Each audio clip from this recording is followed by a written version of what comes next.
You in a good mood? I'm in a good mood. Tell me about your good mood. Yeah, because we are 19 weeks. Welcome to Kidding, everybody. Comedians having a baby. I'm Dave. That's Laura. We're 19 weeks into our delicious pregnancy. Technically, at this point, we're 19 and a half weeks, but Don't give away Don't that we ruin the don't do these illusion. exactly right at 12:01 at the exact time. we got shit to do. We got things to do. We're too busy having a baby to do the podcast There's about also having a lot baby. of fascism happening outside, so That's like right. we've got. Are you blaming Donald Trump on the fact that we don't podcast as often as we should? Yes. Oh, okay. Fine.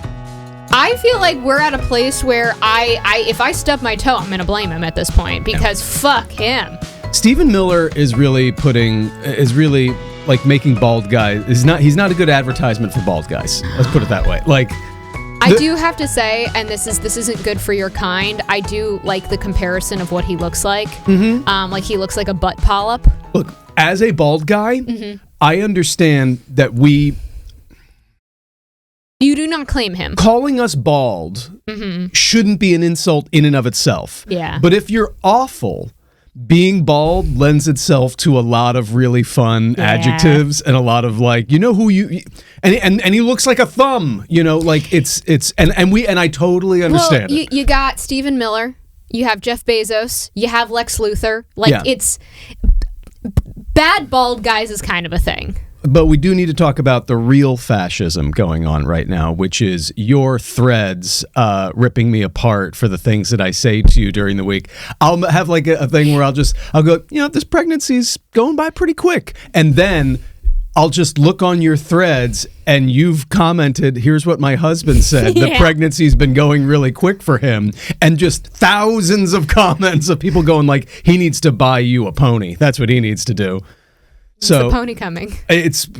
would you like to? I apologize. I'm just thinking, I appreciate Thread's help in bullying my husband to get me to buy things. Look, if I weren't playfully insulting, you wouldn't have content. So you'd probably still have content.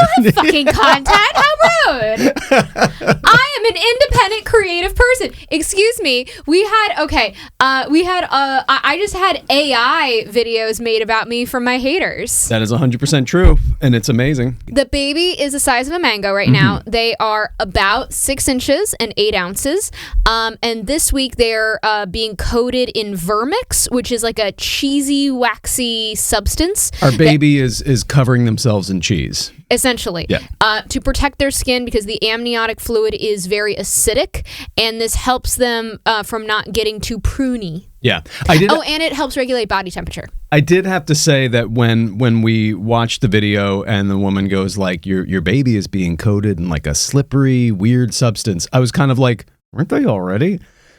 Like, was the baby dry before? Yeah, I mean, the amniotic fluid, I feel like, it's kind of a slimy thing, right? Yeah, I mean, so it's like a different one, but like I was just kind of like, it's like when they would be like, hey, the baby's eyes have formed, and I'm like, hey, the baby's eyes were already formed. They were just taking their time to, like, I don't know, I'm taking it very personally. You are getting very upset. A little bit, not gonna lie.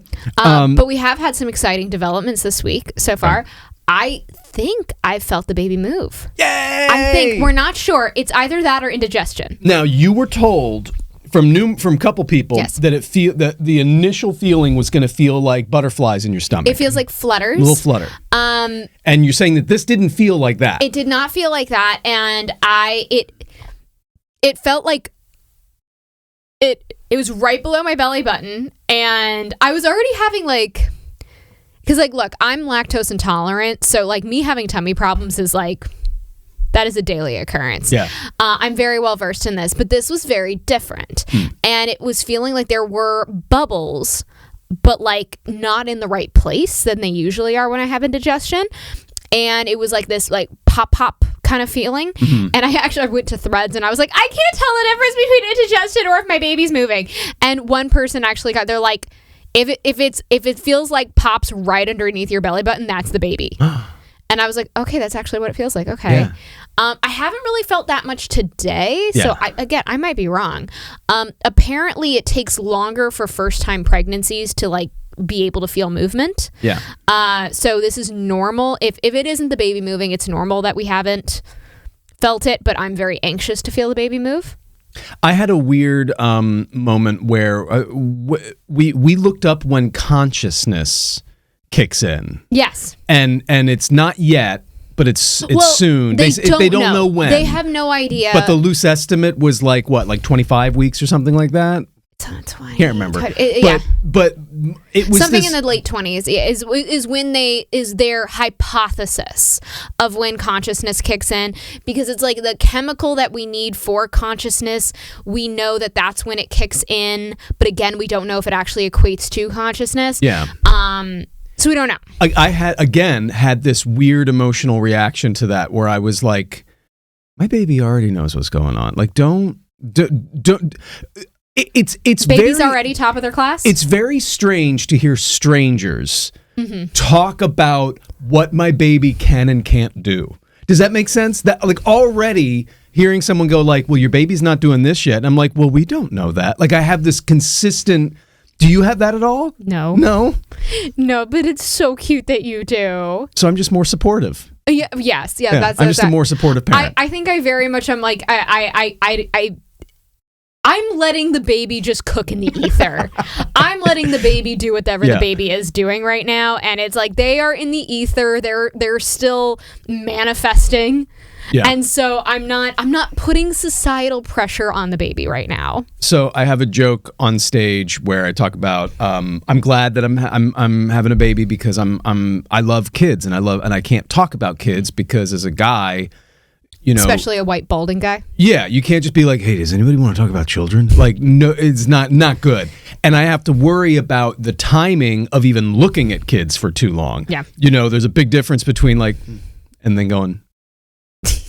And so I was coming home and I was on the train and a couple of people came on with strollers. And they, you know, it's so funny when people come on with strollers because it's like they're presenting their child to you. They're just kind of like, and here's my baby, and da-da-da. And this little baby is in there, and I'm very excited. First of all, I'm looking at the stroller. I'm like, all right, looking at seeing what you got, what kind of storage space you got. Oh no, I don't remember what the time was. That's not helpful. Well, no, but we got that covered. I still want to see. Let us check that off the thing.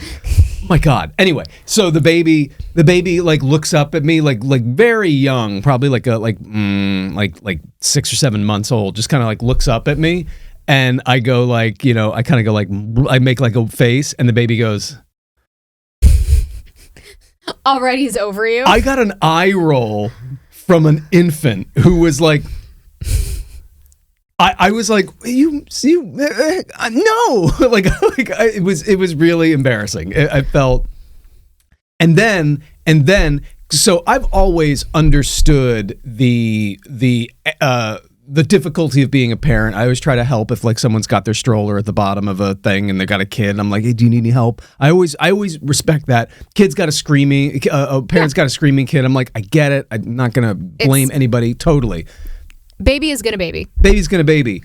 But these people were so annoying with their strollers that even I, prospective new parent, was like... How were they annoying with their strollers? They were like consistently moving around. Like it wasn't crazy crowded, but like they were moving around, like blocking me and a bunch of other people unnecessarily. They were like fidgeting and like moving and kind of like taking up way too much space.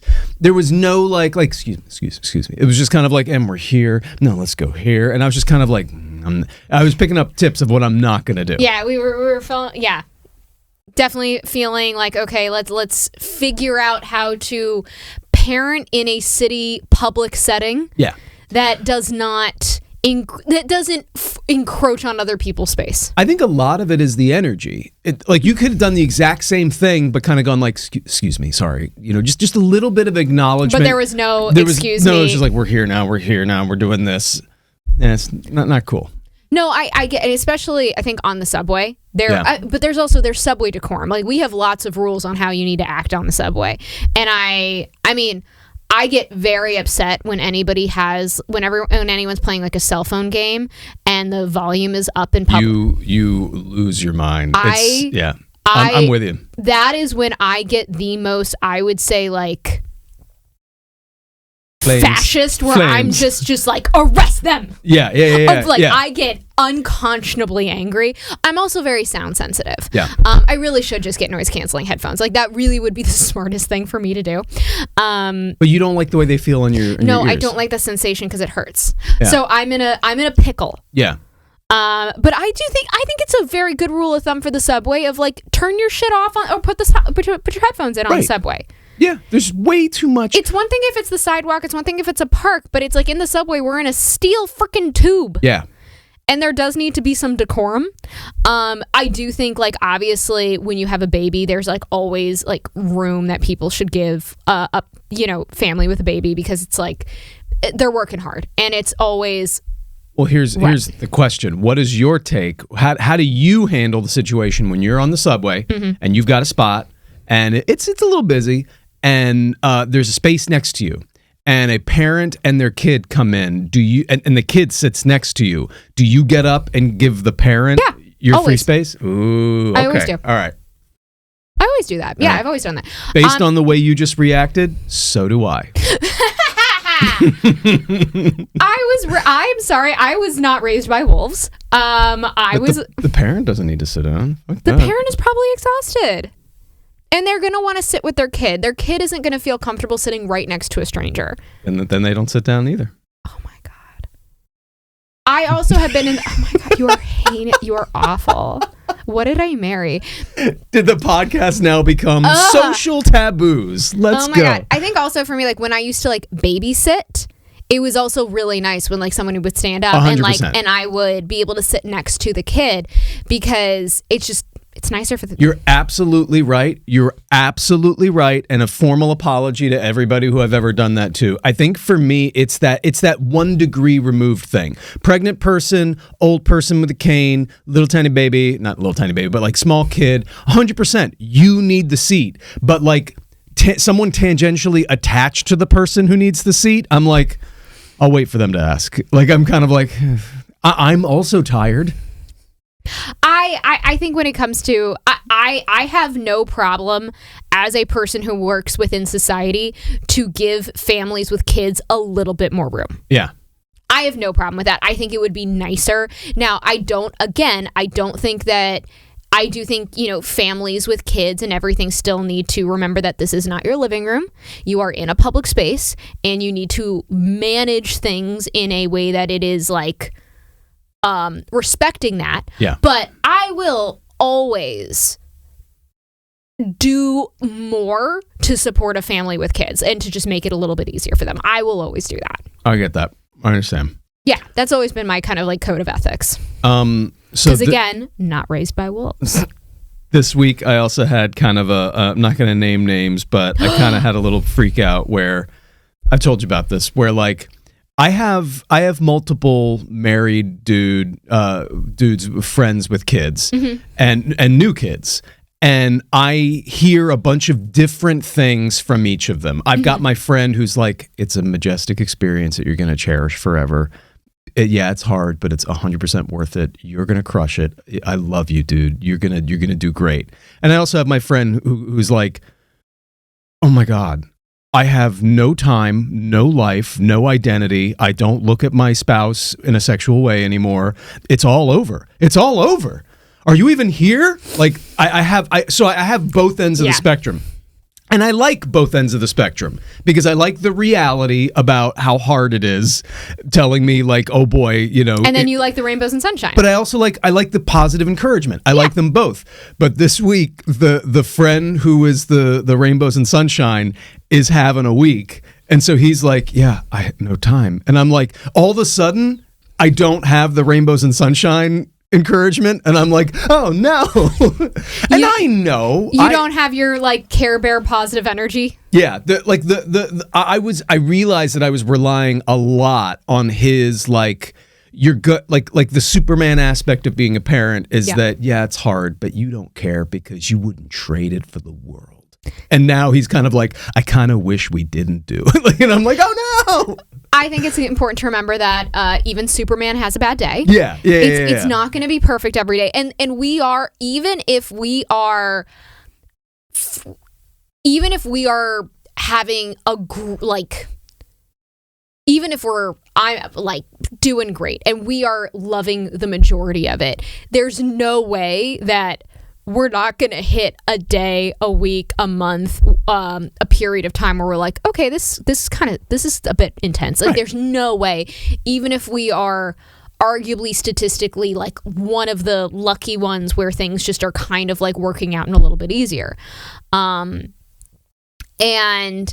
I do think that is important to remember, that there's no way that we're gonna like be nailing it 100% of the time. No, I know that. And do you have anything like that where you noticed that you were emotionally reliant on other people? No. Like, really? No. Do you just have like broad confidence, or are you terrified? Like, what is the general feeling? Again, I think this comes from my just professional experience of being a nanny, where I'm very aware as to the possibilities of how things could shake certainly up in this first year, and what could happen, what might not happen in both good and bad ways. And I'm aware of like certain pitfalls and problems. So I'm keeping my mind very open and going like, okay, these all things can happen. What can I do to help put us on the best path before we even get there? But also knowing that like you and I are gonna fight about bottles. Mm-hmm. There's no way that we're not gonna have a fight where I'm not gonna think you're washing the bottles properly. Mm-hmm. That's going to happen. And that's okay. That's fine. That's really, really, really normal. Yeah. And knowing that we are going to be exhausted, we are going to not be at mind full capacity, and we're going to certainly, for the newborn stage, completely lose identity for a while. I'm going to be in pain. My body is going to be like fucking just wrecked for a while, forever changed.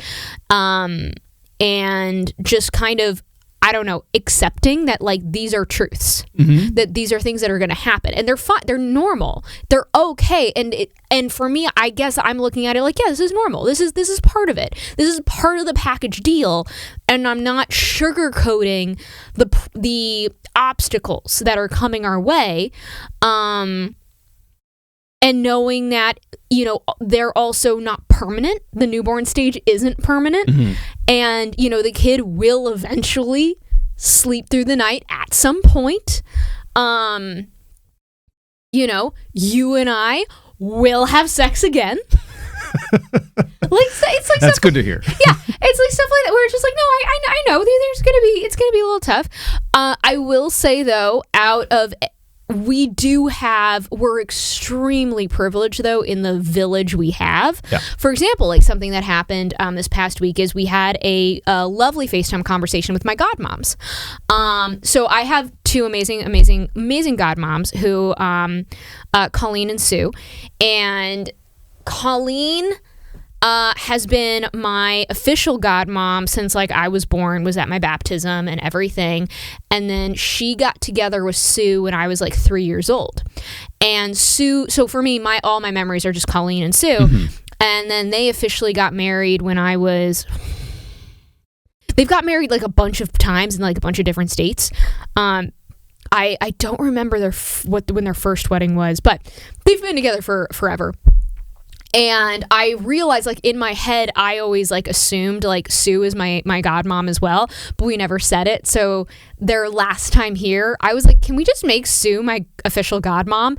And so we had this, like, fun dinner. We bought rose quartz bracelets to bind us all together as the godmom family. And then we went out to Cubbyhole. And it was great. And they're just lovely. And then Colleen is also a lactation nurse. So she's, you know, medically, she's an incredibly, like, this great vast of knowledge. And Sue is just, nickname is Can Do Sue. Mm-hmm. She can just kind of do anything. And so we had this lovely FaceTime call with them, and they really want to be there and help us out. And they want to be here with us for like a few weeks, making sure that like I'm healing, I'm recovering, that we're getting proper support and help with the baby. And so in this first month, and also like and I've talked to Colleen about the fact that if I'm having medical problems, or there's like, because right now everything seems to be going fine, that could change, and if there is, Colleen is going to fly out immediately to make sure that she is there to like essentially help represent, advocate, because she can speak the doctor language really well, and she's extremely knowledgeable in this, so that I can make sure that I am protected, which is like such a freaking godsend. So I will say for us, we are very, very lucky going into this, where we have a village, because we're going to have my godmoms, we're going to have my mom, we're going to have you, we're going to have Max, Becca. I mean, there's so many people who are literally like right here in our vicinity who are going to be helping in a beautiful, genuine, authentic way, not be overbearing, be absolutely fantastic. I trust all of these people. And so I do think that, barring any very serious problems, which is it could happen, they do happen. I do think that we are absolutely set up for a positive recovery. Mm-hmm. And that is something that not everybody has, and we're very, very privileged in that way, that we've got such good people in our life. I agree, and I know that we are extremely privileged. I know we have a bunch of people cheering us on. That doesn't, for me, erase the like, I don't know, just like there is like, yeah, you've never done this before. Yeah. And it's interesting that that doesn't manifest as scared at all to you. I think it's because, it's essentially like being told, okay, on March 1st, you're going to be in a car crash. Mm-hmm. You're going to be in a car crash, okay? You on March 1st, you will be in a car crash. So I know it's going to happen. I'm aware, like, okay, I'm going to be in a car crash. I'm aware. There's no sense in being scared. That's not going to help the situation out. All I can do is prepare for as best I can, know that it's coming, know that I consented to this. I wanted to be in this car crash. Mm-hmm. I worked really hard to be in this car crash. And I chose this. I wanted this. And it's not going to make the car crash better by being scared of it. It's going to happen. Okay, let's prepare. You have this kind of this confidence with other things too. Like every time in our lives together, that since we've been together, we've had some like big moments with stand up. Mm-hmm. And I've noticed that my instinct to kind of be like nervous, and I still do it, but I'm also kind of like fidgety and like a little bit more pessimistic about, oh man, and it doesn't stop me from doing it, but it does make me visibly not fun to be around. And then I watch you like do something that's just as hard or just as stressful or just as uncertain, and you're kind of like, well, this is what's needed right now. Yeah. But you do know that kind of speak doesn't like, for other people, doesn't like answer it. Oh, it doesn't help to be stressed right now? Cool. Well, then I just won't, and I wish I could bite off a little bit of what you have, because it's inspiring. Yeah, you just need to be raised by Vonda. That's true. That's 100% true. That's really what it is. It's just you got to be raised by Vonda. Yeah. Yeah, that one. I want to be fair. That is a combination between Vonda, my dad Rob, and definitely my grandpa. Like mm-hmm. And Vonda got it from grandpa. So it's definitely. I was very much raised with the mentality of just go dive off, like go do it. Mm-hmm. Don't be scared. Just go try. And my parents were very, very good. Both of them were great with encouraging me, saying, we don't care if you fail. We just care that you try. Mm-hmm. They were very good with that. Well, and that's a good question. This is a good transition then. How do you, if our child is doesn't have that come naturally to them, mm-hmm. how do you communicate that kind of confidence to them, kind of like the way you're saying, in a way that that is supportive to their feelings if they're feeling nervous, if they're feeling scared, and it's not something that you can directly empathize with. I think they have to watch us do it. Mm-hmm.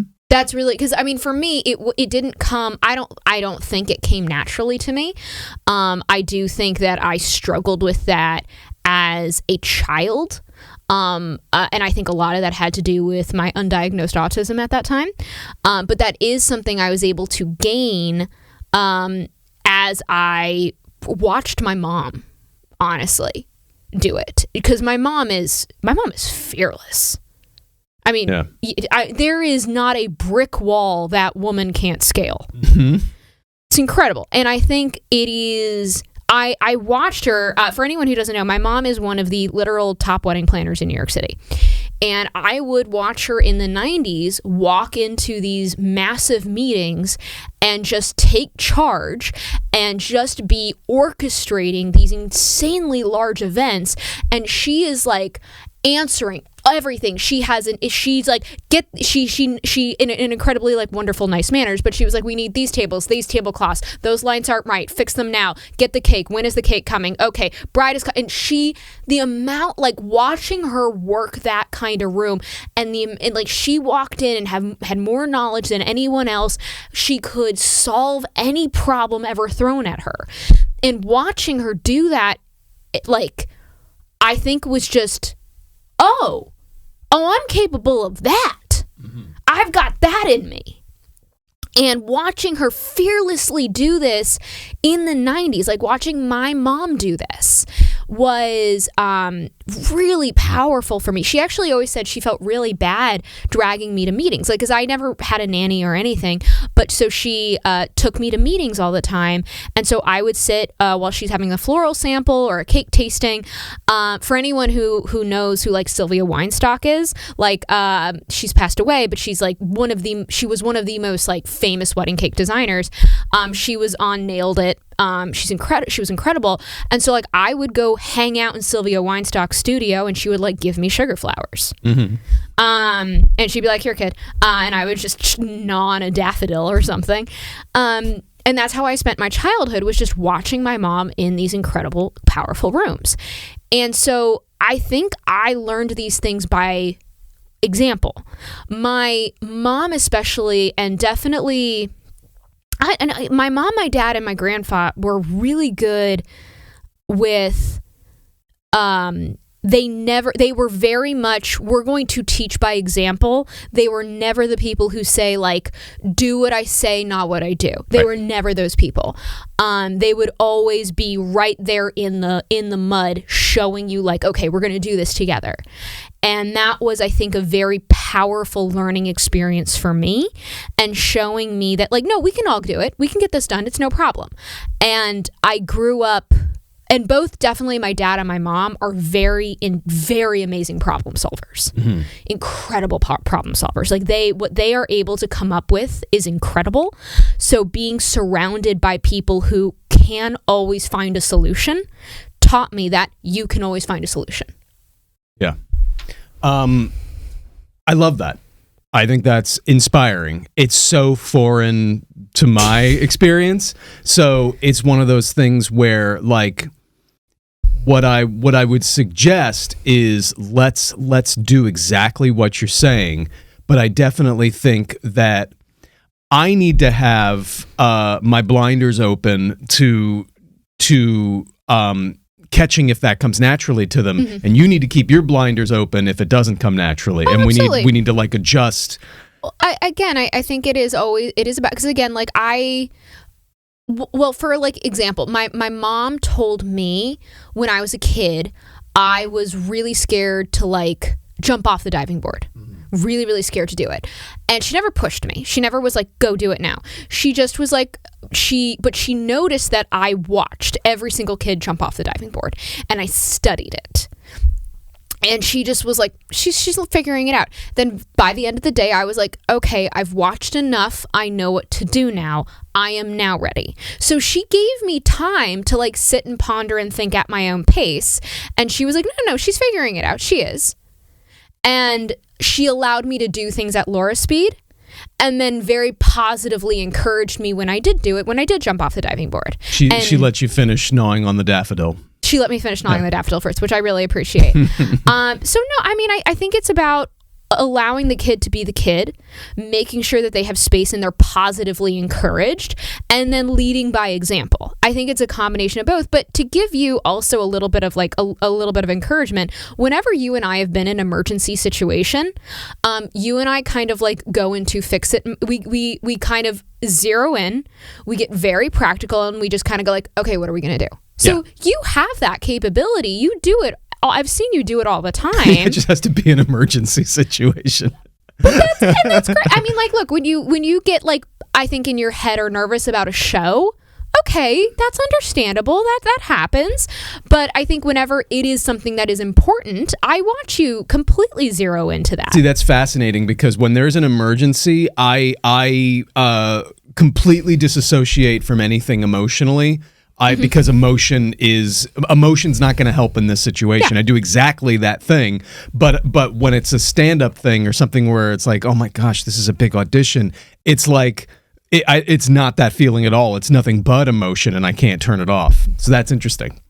I think also, I think when it comes to stand-up, I think it's also when my narcissism probably kicks in a little bit, and I just immediately go like, I'm going to kill it.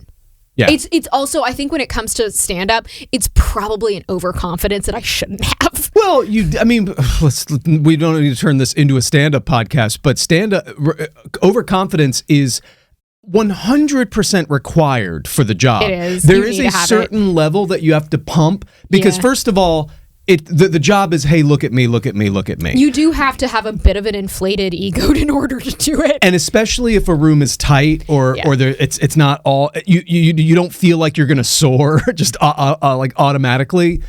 You do a good thing that I'm noticing now that I've never articulated, but that does happen, is you open up some of the gas of your narcissism just long enough to kind of go like, I should be up here. Because the alternative is like, what am I doing? Even years into stand-up, you're kind of like, should I just not do this? But like, you do need to be like, no, you are good, you're amazing, you're going to crush it. And the audience can smell fear, so do not show them fear. They can't. No, they do. Well, I will say, again, not to turn it into a stand-up podcast, I got a really lucky break really early on in my stand-up career. This was my 7th time ever performing stand-up. And I got passed, which means like I got hired, essentially. I got it for something called Late Night at Comic Strip Live. I don't know if they do it anymore. They might or may not, but this was something that the like OG owner Richie used to do, where he would have the late night comics who would go on do 5-minute sets after the main show. And it's a really great opportunity to like get your set up in front of a real audience and really like you grind it out. And one of the older comics I'll never forget, he told me, he was like, late night is not about learning how to be good, it's about learning how to bomb gracefully. Because you're performing for like 2 drunk Aussies who just are like they've had way too much to drink and they just can't get up. Like, it is a rough audience. You're not dealing with a good one. And I do think because that was how I really learned how to do stand-up, was in those rooms. It really just showed me that I was just like, oh, okay, fuck it. Like, it was, if you were killing it in that room, if you were making people, like, it's like, okay, then I can do it anywhere. We're fine. Right. Like, you learn how to make it work.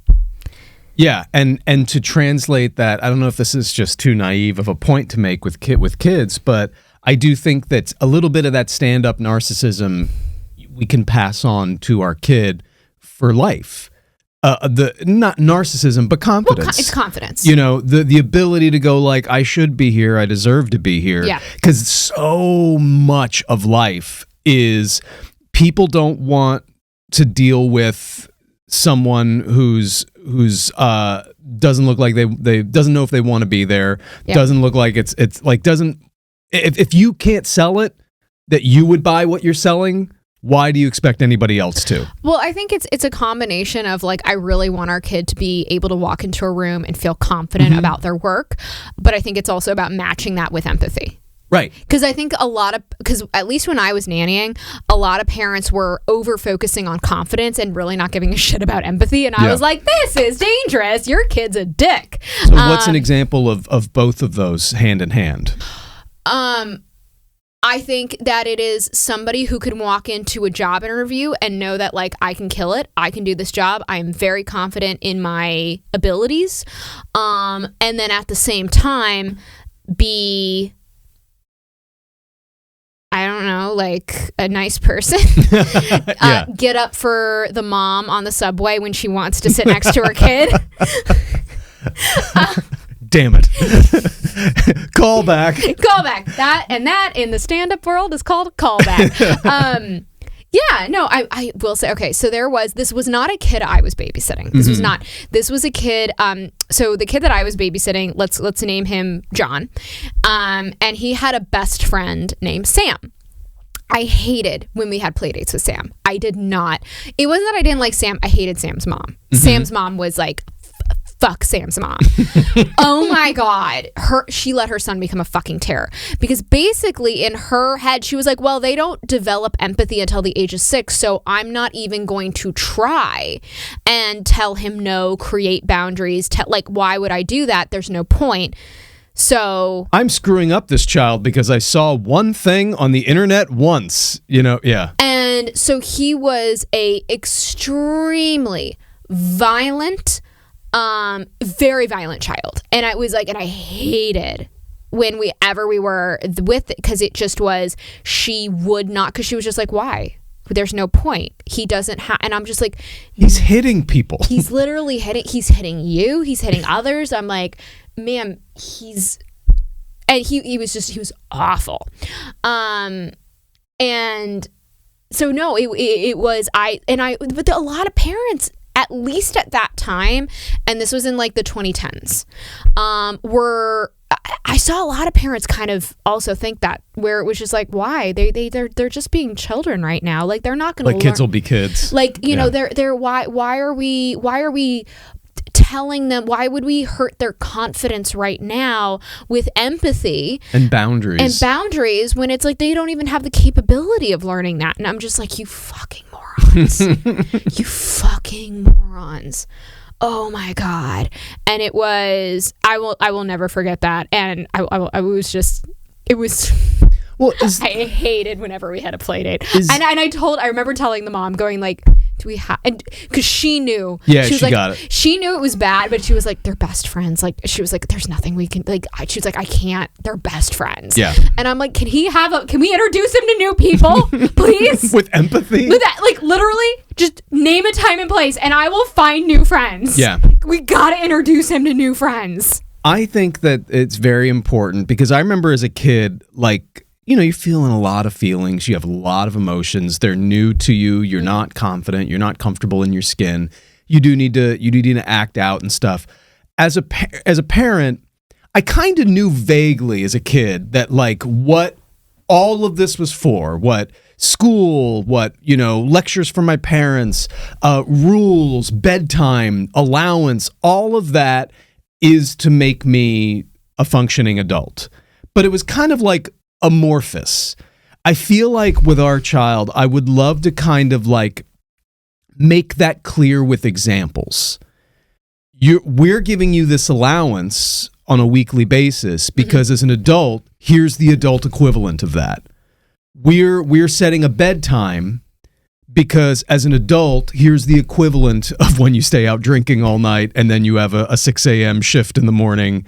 Like, I want them to see the real world, and I know that they don't care. Remember when, like, you and I the first time went out drinking till like 4 in the morning? Yeah, we did great. We were in before the sun came down. You were such a mess the next day. You were texting me, just going like, "This is not good." I don't drink a lot, so when something gives me an excuse to stay out all night drinking, I'm just kind of like that night. I'm like, "This is great. I should do this more." And then the next day, I'm like.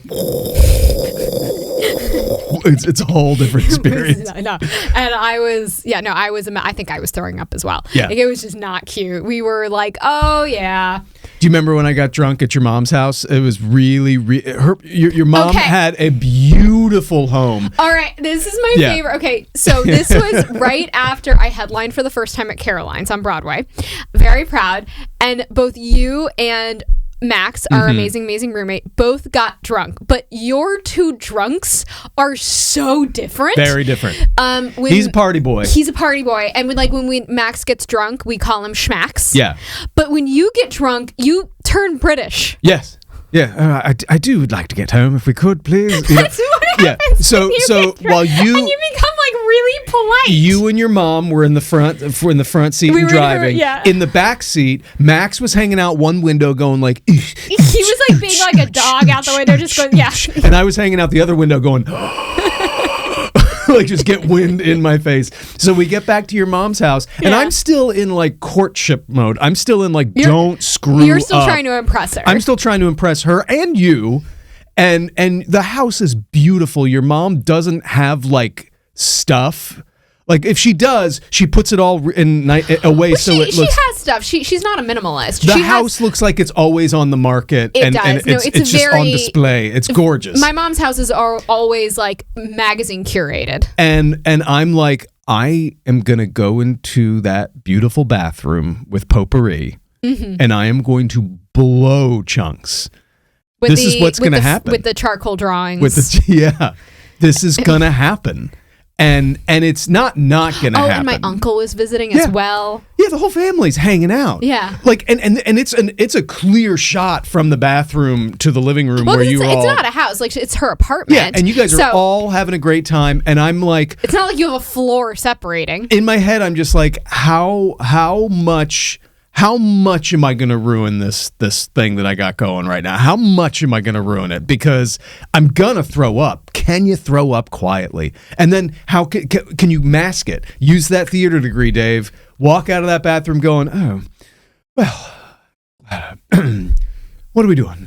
No, I know how drunk you are depending on how thick your British accent is. Yeah, That's my that's how you know? sign. That's how I know how drunk you are. But then eventually, I forget when first time you saw my mom drunk. Yeah, that was fun. Yeah. That was fun. I Because was she like, parties. yeah. You know when my mom's drunk because she starts singing Sound of Music at you. Yep, that's 100% true. Yeah. No, everyone has their tells. So, but my point is with kids, I do think showing that practical application can go a long way. I think the trick is teaching the kid to care that all of this is about teaching them to be an adult. Yeah. Because I remember being a kid going like, I'm a kid right now. I don't care. I want this right now, and I'm not looking long term. I'm not thinking long term. And the kid is going to roll their eyes when we tell them like, this is how we're teaching you financial responsibility. They're going to be like, I don't care about that. But it will soak in. It will. I tell my mom all the time going like, I was so annoyed when you did this, but I'm like so grateful you did now. Or there's a few times where like I remember my mom got upset at me, and even as a kid I was like, oh, this is legit. No, she has the right to. I did fuck up here. Yeah. I really think what it is, and the difference is kids are so aware when something is fair or not. Right. They really innately know. Not all kids, like, but this is a blanket statement. But I do think most children are very aware of, like, this just isn't fair. And I think that's what I really want to try and hold on to as much as I can is what I am teaching you, is what I am showing you, is this fair? Yeah. Is this genuinely good for you? Or am I just really stuck in this like mode of thinking? Yeah. No, you're right. And I think that's going to be really important. Do you remember the moment? Because I remember the exact moment when my dad, I think it was my dad, dropped me off at college for the first time. And I was in a dorm room with a girl. We were waiting to do our orientation in college. And I was in my dorm room with another classmate who was my age, female. She was on the bed. I was on the other bunk bed. And the door was kind of like almost closed. And I remember having this moment of like, oh, there's no parent coming in saying, keep the door open. Not like anything was going to happen or anything, but just knowing that like this was an experience. I'm an adult now. I'm on my own. if I eat Oreos for dinner tonight, I just now, like, hopefully everything that I learned to get me to this point is going to give me good habits, because now I'm coasting on my own. Yeah. Did you have a moment like that where you were like, oh, I just went from childhood to like, all right, the training wheels are off? I think one of the things, like, because my mom was very, I would say, strict when it came to, I would say she was protective when it came to like sex and stuff. But as soon as I turned 18, my boyfriend was allowed to sleep over. Wow. Yeah, as soon as I turned at your place? At my place. Wow. As soon as I turned 18, he was allowed to spend the night, and she was like, "Yeah, no, you're an adult." Holy crap! That's and I remember amazing. That's such an arbitrary, like, and you can handle it. You know. That was like, whoa. Yeah. Did I ever tell you the story of my girlfriend in like 5th grade and asking if she could sleep over? No. Because I this is a story you've never told me. I guess so, yeah. Oh my God, we get a blind reaction. Blind Laura reaction. Yeah. So my best friend Gabe and I would stay over at each other's house. Hi, Gabe. All the time, like multiple times a week. Like it was nothing. And then I got a girlfriend in like 5th or 6th grade. We went to like a movie twice and walked around a pond. Like that was what we were. But at the time I was like, is this it? Am I settling down? And I remember like there was a situation where like her parents were out of town or something, and I called my dad to ask if she could sleep over. And he was like, absolutely not. And I wasn't trying to be like, oh, maybe I could do something with her. It was literally, I had the exact same mentality that I had with Gabe, which is I like hanging out with this person, and you let me hang out with this person and we can do it all the time. So what is the difference? And I remember him going like, under no circuit, what are you, like, I'm offended you thought that this was even, like, he was really like, kind of like, no. And I didn't get it at the time that like no, that's not appropriate. Which was just a sleepover. Just a sleepover. We're just gonna play games and watch TV. Come on. I mean, knowing you, that's exactly what would have happened. 100%. Because you were a Boy Scout.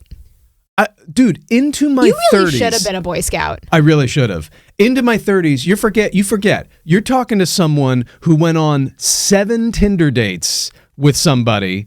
And at the end, I walked her back to her house, and she goes, "Look, I love the time that we're spending together, but like, are you gonna make a move? Because this is a long time. It's starting to get insulting." Yeah. And I was just kind of like, oh, I didn't know that I was supposed to. So we got a comment from one of our social posts for the podcast. As much as I love you two and your individual channels, I love it even more when you all get together. You guys are so cute. Thank you so much. That's very sweet. I totally was not listening. Oh. I was looking at other comments. I love it even more when you guys are together, as much as I love you two and your individual channels. Like, there are people who do not know that we're married because we just have our individual socials. People follow both of us individually, and then they're like, why the hell is Dave Colombo in that sketch of yours? I know. Well, I do think a lot of people, just because of how TikTok works, they're like, why aren't you like doing things all together, like together all the time? Yeah, because couples usually TikToks do that. It's usually a thing, and it's a very successful genre. But you and I both are just like, no, that's not what interests us. And also, this is like, okay, I don't want to put down other people's art and how they're making money. I do find the couple TikToks to be a bit. Well, I would love to. It's not for me. If you do, not for me. If you do that couple energy, that's great. What else you got? Are you individually, do you have something to say, or is your entire social media presence that you are a couple? Because I'm in a really good relationship, and even I find that like it reminds me of being single and everybody around you is holding hands and you're like, every couple, and this is just to say, like, every couple TikTok, like every TikTok couple at some point or another, or a lot, it just feels way too forced to me, and it bothers me. And I'm just like, nah, I can tell you all just had a fucking fight. Like, I can tell. I know I know fight energy, and like that's you don't want to be filming right now. And that is something that bothers me personally, and that's why you and I only do sketches together when we're like genuinely inspired to. I had to cut the tag off of some of my Beanie Babies when I gave them to my 1-year-old, and oh my God, it felt so wrong. Are you comfortable cutting the tags off? So the majority of my Beanie Babies don't have the tags. I mean, everybody was just like, oh my God, sell your Beanie Babies. My Beanie Babies are worthless. They don't have the tags on them. Well, they're worthless with the tags on them too. Not all of them. No, they're all. I mean, the Princess Diana bear, I do still have the tag on. She's the one where like that should be worth the money, and it's not really worth that much money. So no, the vast majority of the tags are off because I took them off as a 7-year-old. Okay, so none of them are worth anything. I mean, you can't. No. Okay. Yeah. No, none of my Beanie Babies are worth anything. But we did talk about how the last episode, my American Girl doll stuff, that actually might be worth something. That might be worth something. Not something I expected. Yeah. I have like vintage toy collector items apparently. One person says, I'm enjoying all the times you are saying we haven't announced it yet when the first episode of the podcast was posted a month ago. Yeah. I mean, the timing, like we weren't thinking about that when we were doing. We weren't. I've been pregnant 8 times. Whoa. And have had 2 births. I had morning sickness with all of my pregnancy, but my second pregnancy, my first child delivered at 28 weeks was the absolute worst. I, too, had all-day sickness.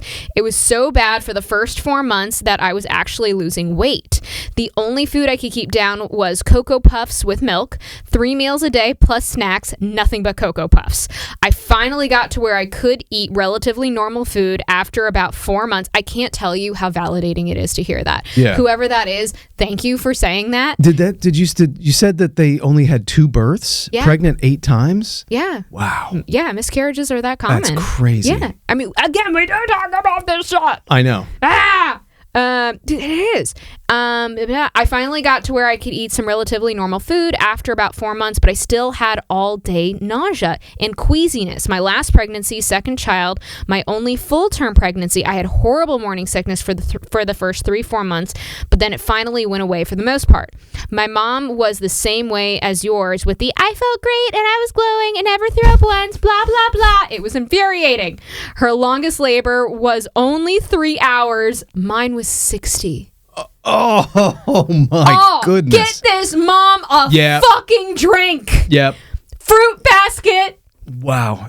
Free meal. With Cocoa Puffs. Oh my God. Holy shit. What a fucking champ right here. See, that's wait, a there's more. Okay. I hope you get your water breaking wish.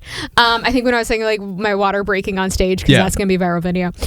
Only about 10% of women will have labor start with their water breaking. I truly hope you're among them. Wow.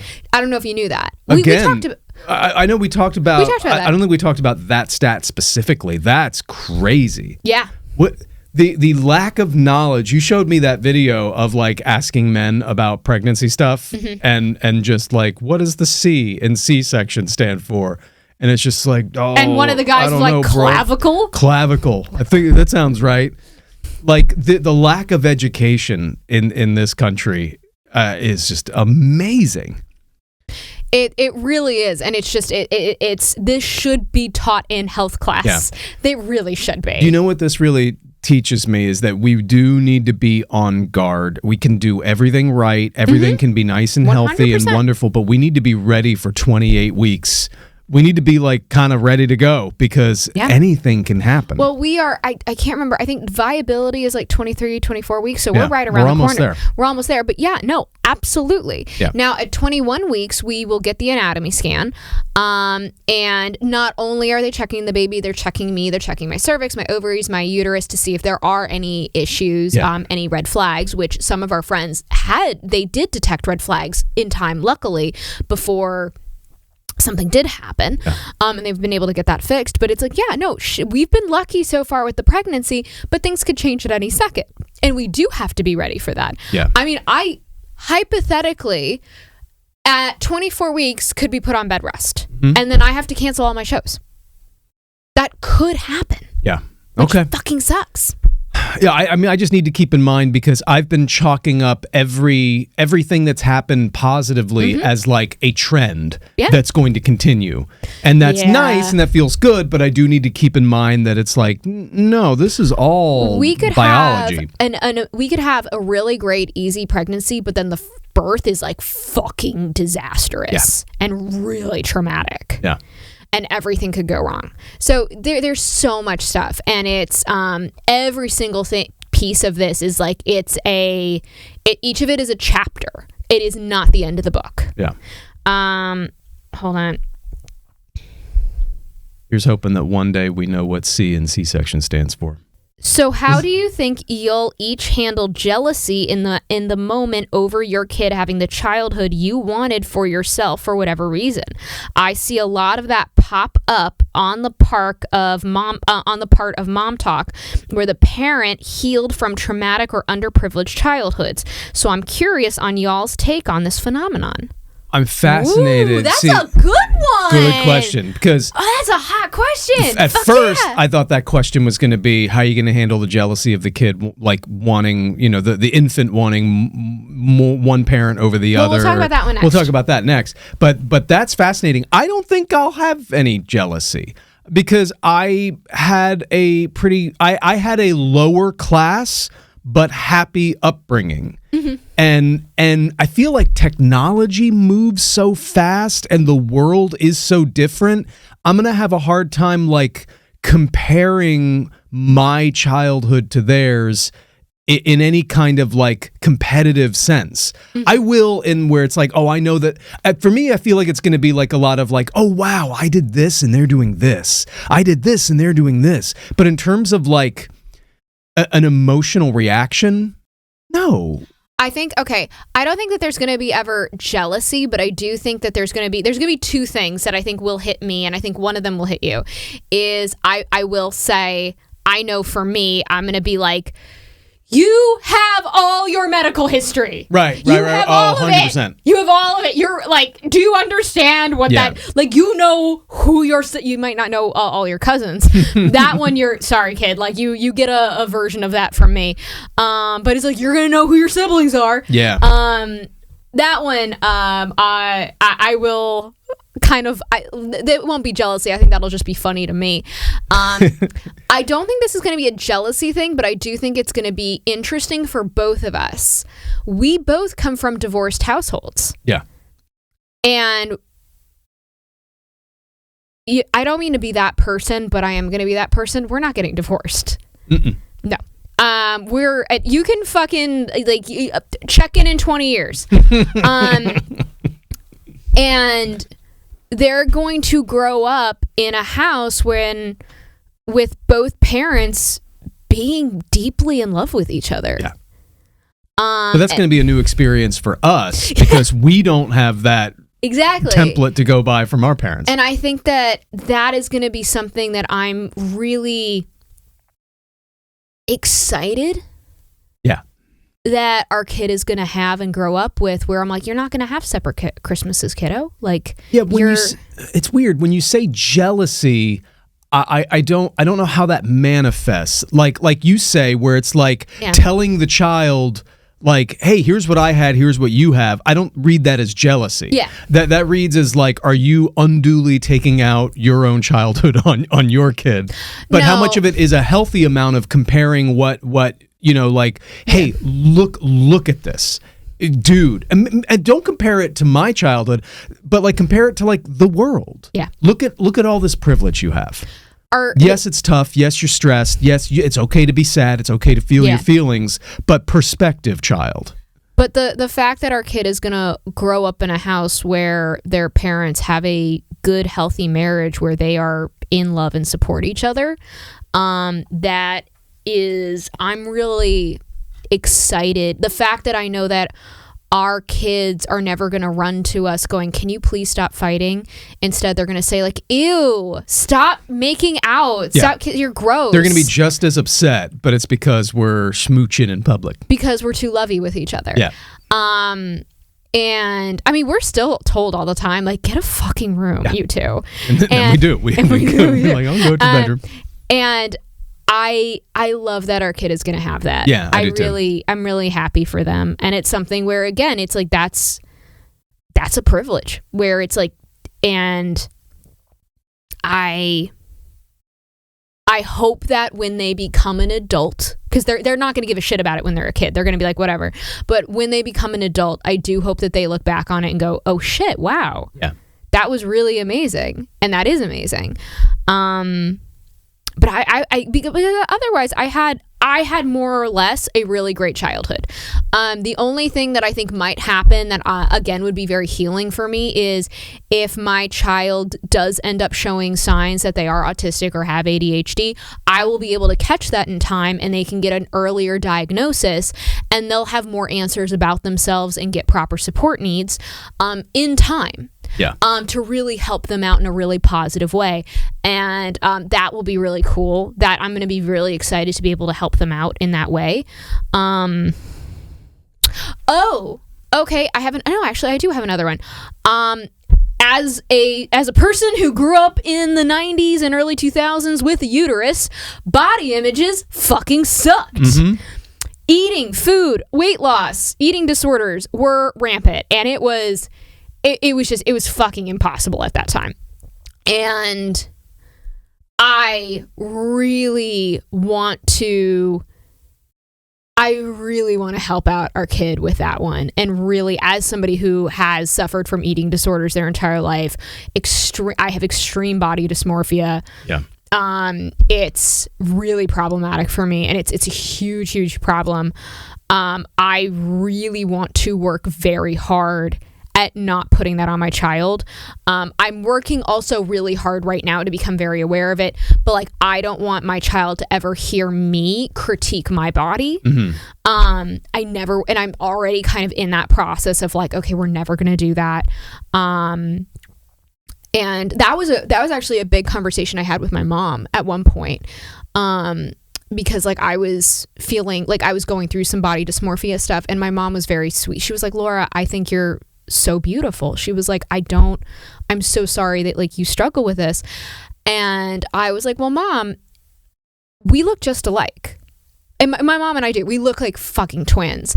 And I was like, Mom, you always criticized, and you still criticize your face, your body all the time. And I heard that all the time as a kid, and I look just like you. Yeah. And you could tell as soon as I said that to her, she was like, oh my God, fuck. And she was like, okay, I'm going to work really hard at stopping to doing that in front of you. She was like, oh my God. Like it was, and it's not like, and I mean, she grew up, she's like 70 years old. So it's like, I understand where she was coming from, but it definitely did have an impact on me. Well, in terms of the cultural body image issues, I'm looking at it kind of from the outside, but tell me if I'm wrong. It's gotten better since the 90s, at least, where like there's more representation in movies and TV. Mm-hmm. There's it's still bad, it's still not good. I think, but we're past saying that Kate Winslet was overweight in Titanic. Oh my God. I mean, growing up and hearing that, like, Britney Spears was overweight, Jessica Simpson, Kate Winslet, they were fat. Yeah. I mean, that was like, I mean, I now look back on those images and I was just like, what the fuck were you doing to us? Also, can I just say that, like, as a young boy who liked girls, who was like the target market, this is also this thing of like, who says? Like big fat like movie producers are saying what they need to do. Meanwhile, me and my friends, we like that just fine. Like the conversations that we're having at our sleepovers have nothing to do, have no correlation with oh man, they gotta lose a few. Like that's like Kate Winslet, where's that coming from? Kate Winslet in Titanic is like fucking gorgeous. She's she's gorgeous. gorgeous. And guess what? Nothing has changed. No, she's only gotten prettier. Yeah. I don't know how the fuck that happened. Yeah. Kate Winslet is 100% like a celebrity crush for me. Oh my God, she's gorgeous. She could, I love you, honey. She can step on my neck. I'm so sorry. I'm so sorry. I love you. She can, and I would be fine with it.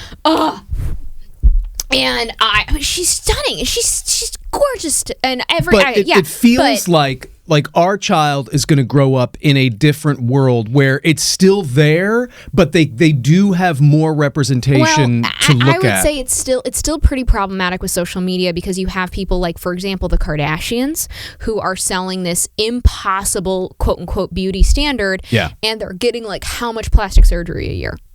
Right. And I do think the plastic surgery and how much people are really the amount of plastic surgery that is constantly being pushed, I do think is a very big issue right now. Instead of, and I do so, and social media definitely does fuel a lot of body image issues. I do think it is. I do think it is better than what it was in like the early 2000s when it was like the heroin chic look, which was just, it was really bad. But it's still very hard. Yeah. It's still, and I do think we're also rolling back a bit because I felt like in the 2010s, we were making huge progress. I think we were doing so well with it. As of recently, it's been rolling back, and I'm really sad to see that. Because we worked really, really hard to fix what was like done to us in the 2010s. Weird. There was all this. Early 2000s. Interesting how I wonder what happened differently in living through the 2010s as opposed to now. I wonder if there's any correlation with something else that happened. Callback. Fascism. Very good. Well, on that note, we are running very long, so we should cut it here. Please follow us, like the show, subscribe, send us comments and messages. We'll talk about them here. Send us questions like that because that was a great question. We could have done 20 minutes on that. Question. Whoever that was, you're great. That was a good one. I like that one. That was a nice one. Follow me at DaveColumbo.com, DVD Columbo on Instagram. Dave You Columbo get a drink. I'm doing my plugs. I'm complimenting our listeners. All right, fine. And Laura, high five on all socials. LauraHighfive@gmail.com. And tickets are up on my website, www.laurahighfive.com. I am doing some touring coming up in November. I will be in San Diego headlining.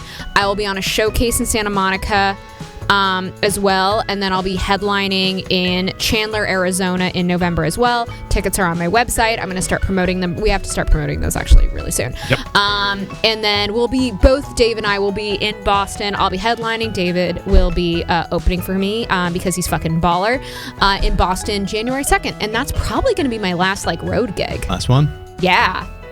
Make it count. Gotta make it count. But we love you all. Thank you for listening, and until next time, this has been Kidding.